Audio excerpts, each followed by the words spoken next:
Pasiupo po para sa homilya.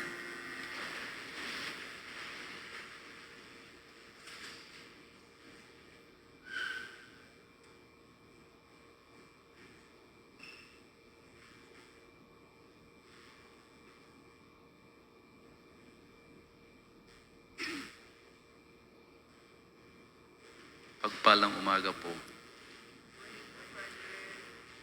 Kanina sa simula ng ating misa, napakinggan ko ang isang sanggol na umiiyak dito sa loob ng simbahan. Nasaan na po yung sanggol? Tumahimik na. Gusto ko sanang umiyak muli. At sumagi sa isipan ko na parang pinapaalalahanan ako ng Diyos. Kasi kaninang madaling araw, nakatulog po ako ng 8:30 kagabi kasi napagod. Hindi lamang sa misa, kundi sa picture taking. 8:30, tulog na po ako. Pero nagising po ako at around 1:30 at sinubukan kong balikan yung live streaming video ng aking ordination. And I started to read the thread of messages from all over the country, other countries. At I started to shed tears like the little baby. I started to get emotional dahil nagising ako, naisip ko, isa na pala akong obispo. At yung pakiramdam ng kagalakan sa puso ko, kasi tinanong ako ni Ate Cha kanina sa likod before the processional, Bishop, ano ang nararamdaman mo ngayon? Hindi lamang si Ate Cha ang nagtatanong. Almost everyone nagtatanong sa akin. And hindi na po ako nalulungkot. If I cried like the little baby this morning, it's not because of sadness, because it's coming from an inner joy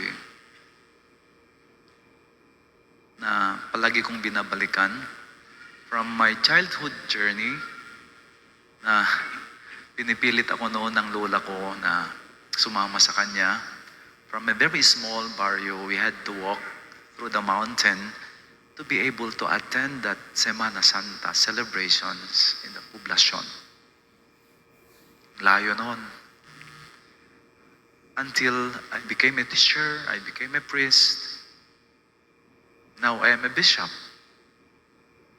I could not believe that God called me for this special ministry. At naintindihan niyo kung bakit napapaluha ko at umiiyak ako kaninang madaling araw. Buti na lang may mga katabi ako sa farm at hindi ako humagulgol ng malakas. Again, it is the joy thanking God that He called me. And I know it's not easy. I know it's not about greatness, which is the concern of the disciples in the gospel.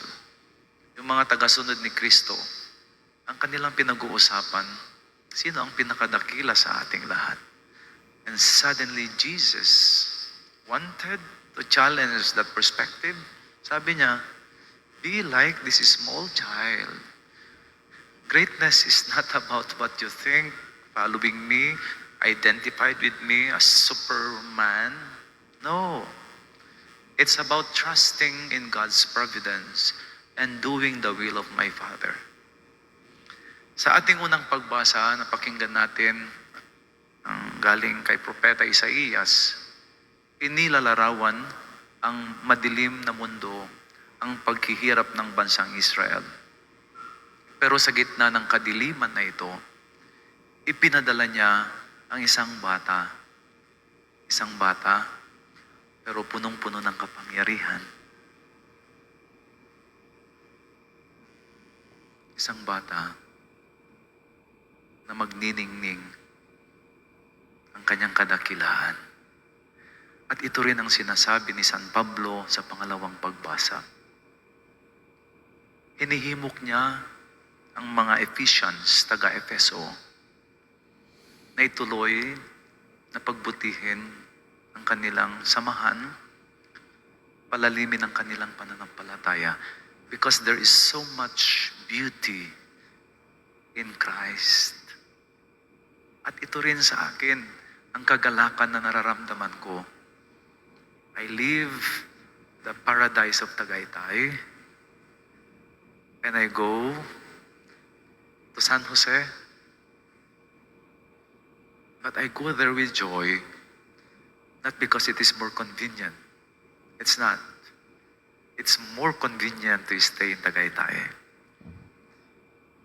It's more challenging, but masaya ako kasi not everybody is called for this special kind of ministry to continue to share the beauty of the Catholic Church, to continue to share the joy of the gospel in a world, in a nation, in a province, na kung minsan ay nagkakaroon ng kadiliman dahil sa pangyayari sa ating lipunan. I think it is time for all of us Catholics as a church to be united, to come together as one and do something. Change from within so that we can illumine our world, our society, our nation with the light of Christ. And we need the Spirit of the Santo Niño today to inspire each and every one of us. I say goodbye to you, but I'll be coming back because Tagaytay will always be a Galilee for me. Please continue to pray for me as I do with you. God bless.